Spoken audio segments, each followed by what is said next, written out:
what's up, fam?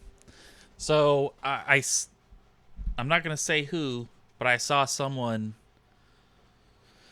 set up MIDI device input to control some MetaSounds, and I had deep concerns about the architecture of their approach, and so I would like to go over a simplified approach. So So what am I talking about? Basically, what I'm talking about is I have a MIDI device in front of me. It's a little Arturia key step, and I want to be able to play some music in my Unreal. And I want to use a meta sound as my synth voice because it's capable of synthesis, which is awesome. So let's talk about what I have to do in order to make that happen. First of all, I'm in Unreal Engine 5 Early Access. I need to go to the audio plugins and find MetaSound and then activate MetaSounds. And then I also need to scroll down here to input devices and activate the MIDI device support. All right. And so MIDI device support allows during runtime, that plugin allows during runtime for blueprints and code to get MIDI devices that are connected to your computer or your whatever and your platform, and to, I think actually there might be some limits to the platforms that it supports. I don't remember off the top of my head, but whatever platforms it supports, to get those MIDI devices and then allow you to bind events on input and even send outputs to the devices. And I've demonstrated this in the past with stuff like setting up my fader port so you can see control inputs and then control outputs are actually controlling like the motorized faders and stuff, which is cool. But here I want to use my little Arturia keyboard to give me some, so let me just jam a little bit, right? And so I have MIDI device hooking in, and I'll talk about my setup.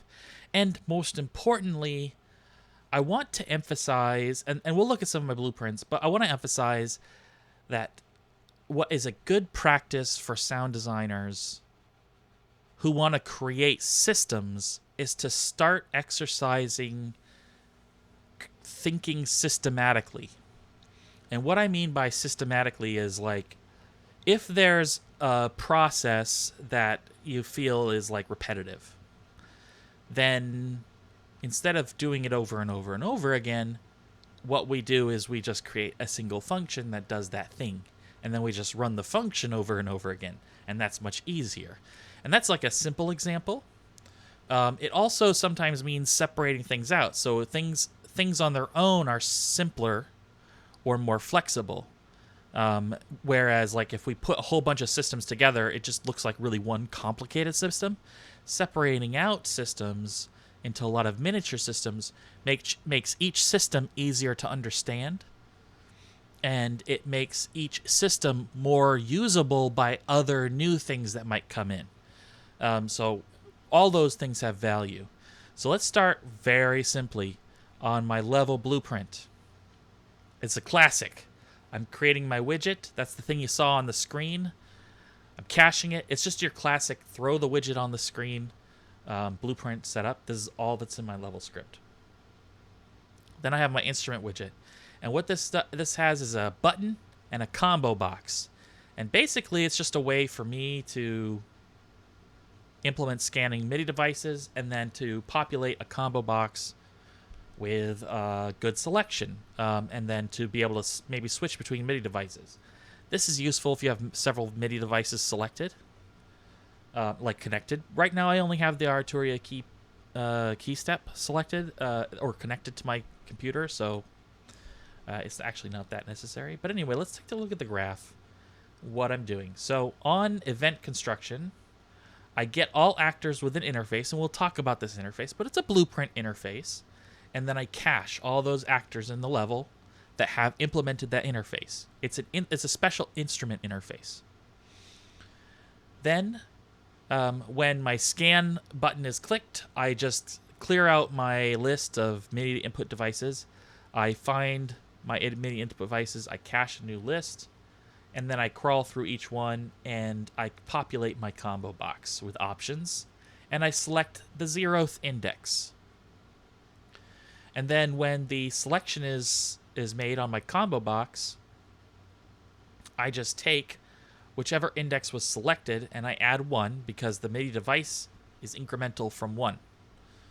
And then I set the input controller, and you've noticed that I've modified the default MIDI buffer size. I wanted something a little bit more responsive. I find 1024 is a little bit too latent for my purposes, and I have got nothing else going on, and so I'm not worried about dropping packets. I cache the MIDI device input controller, and then I bind a bunch of my classic MIDI events, right? MIDI note on, MIDI note off, MIDI control change, MIDI aftertouch, MIDI pitch. And then these are just down here. And so when it receives, so my widget is basically running my MIDI controller. And when it receives a note on event, it passes that into an interface through all of my instruments.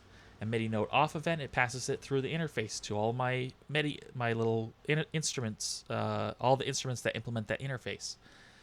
And then same with the CC and aftertouch. And I'm just passing the value straight in. Oh, and I forgot to pass my pitch bend in, so let's do that. I didn't end up using all of these yet, but let's take a look at the interface. The interface is super basic. It's just, you know, a note on with pitch and velocity, a note off with pitch, aftertouch with a value, modulation CC with a controller and a value, and then pitch bend with a value, right? So I'm making assumptions about the channel, stuff like that. But and then here's my little blueprint actor that I throw into the level. And it's a little bit messy, but let's take a look at what we're doing here. So the essential is I've implemented, if you go to the class settings, you can see that I've implemented my BP interface. And that means that all of these interface functions can be implemented on this instrument. So what I've decided up front is how many voices my instrument will support and what synth sound or preset it will use. And that's a MetaSound reference, and my max voices is a integer value. And I should probably preset it to like maybe 8 or something like that, which would be good. Okay, so then what I do is I loop. I go through however many max voices I'm supposed to have, 1 through that, and I spawn that many audio components with my MetaSound on it. And I randomly spawn them around the listener. I also have a special attenuation, which I called Synth attenuation, and it's basically just taking out the distance attenuation part. So it just helps pan around the listener as it spawns these voices. And this is very similar to a lot of my hardware synthesizers, where the individual voices, like old vintage synthesizers, where individual voices have preset pan values like the OB8 and, you know, that sort of era. Oh, did I save this? Okay, there we go. You can stop complaining. Okay, and then I add it to a voice array. Okay, all right. So you can see here I have my MetaSound as a public. So this is the actual like sound preset or the voice preset, and then the max voices. And so what we're basically doing at this level, at this blueprint, is just some simple voice management. I have a map, which has my active voices in it, and then I have a voice array, which is all my voices. And then I have an index, which is my current voice index, and then an internal max voices. And you can see that I cache that value over. Because basically, what we want is we're setting up how many voices this thing has, and we're going to do a very simple voice manager where we just rotate through the voices. Some of my old vintage, you know, some of the vintage hardware that I've used, and some of my synths that aren't vintage have this voice behavior. It's not a particularly sophisticated voice behavior, but it's simple enough and it works for most things. So it's a good starting point. So let's see what we do when we get a note on event from our interface. Well, we can see that we're incrementing our voice index by 1. The voice index defaults at 8, or sorry, -1.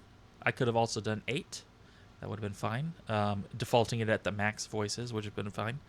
And then I +1 and I modulus it by the max voices. And that just means that it's going to keep cycling around. So it's going to be 0, 1, 2, 3, 4, 5, 6, 7, 0, 1, 2, 3, 4, 5, 6, 7 as we increment every time. And then that I just get an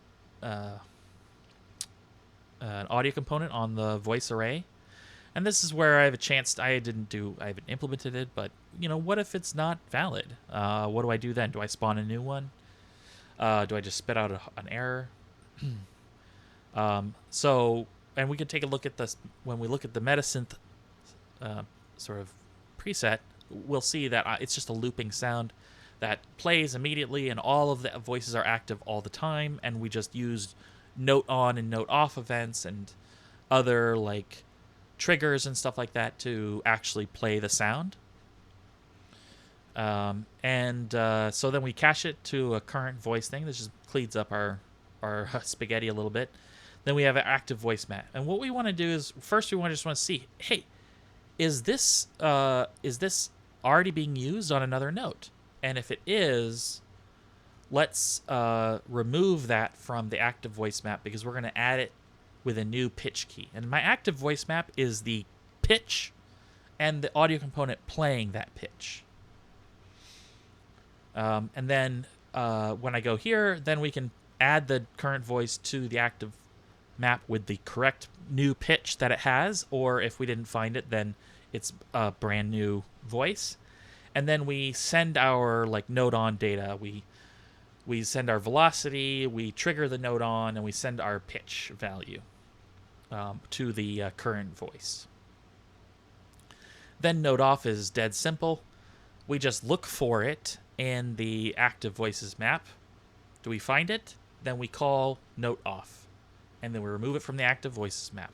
And so this basically allows us to not have to keep track of, not have to worry about pitches like the previous pitch, or how do we handle pitches. Basically, we have a map with pitches and audio components, which is our voices, and anytime we call note off, we can just say, hey, this is the pitch coming in. Which audio component do I need to stop?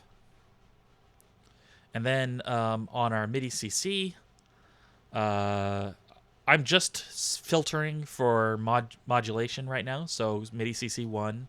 And if I get a MIDI CC 1 value coming in, then I just actually send to all the voices a new modulation value.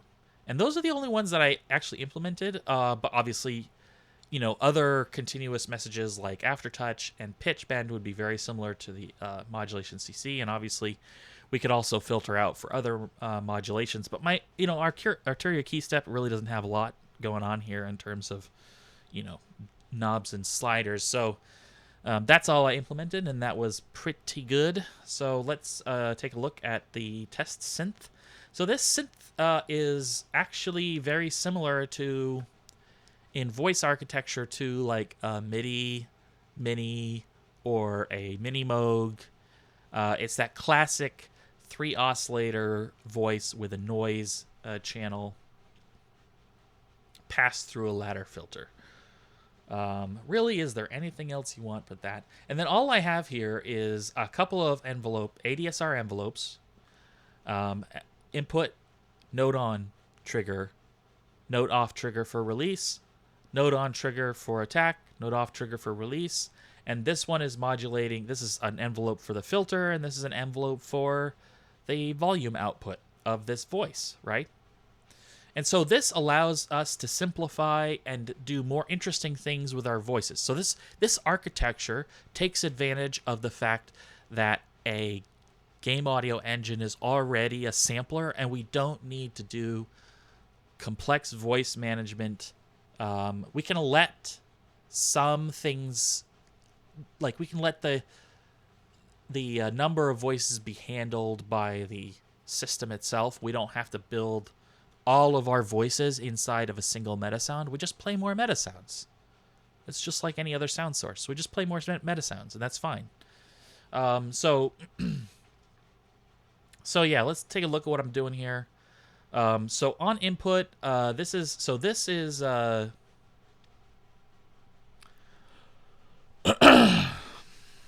let's comment. This is a vibrato, vibrati. This is vibrato, and let's give it some sort of puke green color. And sorry, this is vibrato. I guess I could put all this in here. And basically what it's doing is it's, you know, here's the range, but the pitch input is getting vibrato added to it. And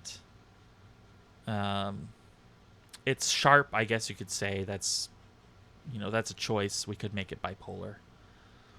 I have some very minor detune, but basically this goes to the first oscillator, converted to frequency. Remember, the pitch value is straight out of the note on, so it's just a MIDI input. So this goes straight to the first saw wave. Second saw wave, maybe a little different, little offset in terms of pitch. You can see I'm actually randomizing the phase offset of the oscillators, and this is to prevent them from sounding too digital. When they get summed together, there'll be some amount of destructive and constructive interference, which can be problematic. But that's obviously that's what you get with more analog type behavior. And I'm only going to 90 degrees because I don't want to go full 180 because that could be fully destructive when it gets summed together. And I could rein this in, but it seems like it's okay. And I add a little bit of noise, but here you can actually see I've ended up this one was dropped by an octave, and you can see here I've reined it in, and then we go through our ladder filter, where the frequency cutoff is being modulated by this ADSR envelope. And we've got some modulation, velocity modulation of we are scaling the total envelope output by velocity, and we're also using velocity to scale the attack time. Not by a lot, but that's because we can mess around with that. But basically, we also have something similar here on our volume modulation, or amp modulator, which is to say that we are modulating the sustain level somewhat. So this is where it deviates from the Mini Moog design. Mini Moogs don't have a decay stage such as it is here. So it's more like a straight trapezoid, the way that it works. But then, yeah, here we see on finish is never ever called, because it's basically a looping sound that plays all the time. And so that was it. That's it. You know, if we looked at our oh, actually, that's, you know, the effects. I forgot. Let's take a look at the effects. So if I go to, I was going to label all this, and I didn't do it. If I go to general, you can see I'm just outputting some, sending to some submixes. So that's not the output, it's the actual sends. So I've added some manual sends. I've got a reverb submix, and I've got a multi-tap delay submix. So like if I increase the multi-tap delay submix, let's go like 50%.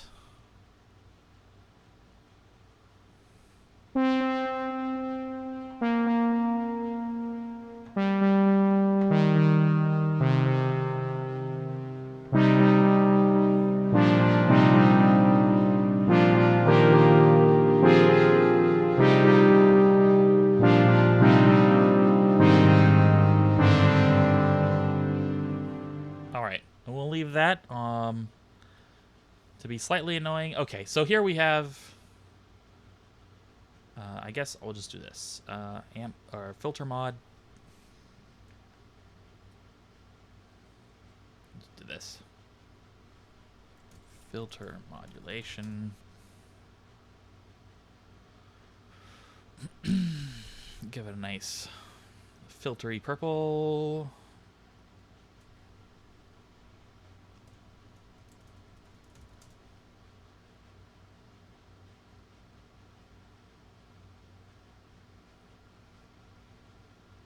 Cool.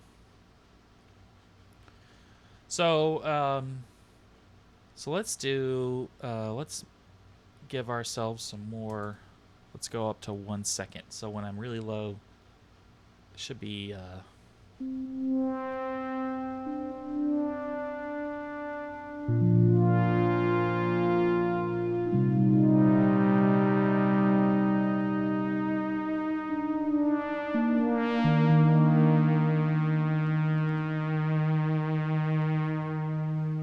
nice. Sounds good. We could add a little bit of the... It doesn't take much, but sometimes adding a little bit of noise can just give it a little bit of an analog feel. And then let's bring in this. Let's just bring that in a little bit more.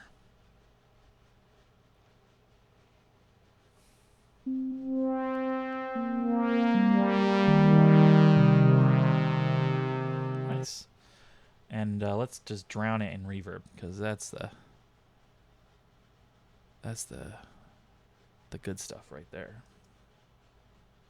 Let's go 3.5, and then I want to really push the pad sound. So let's go for a full-on long pad sound, and let's do 0.2 is like the minimum. So there's always something there. And then we can drop this down. Let's do 1.5. Remember, in a ladder filter, the more resonance you have, the less your bass sound. And let's see what that's what we got.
It's nice.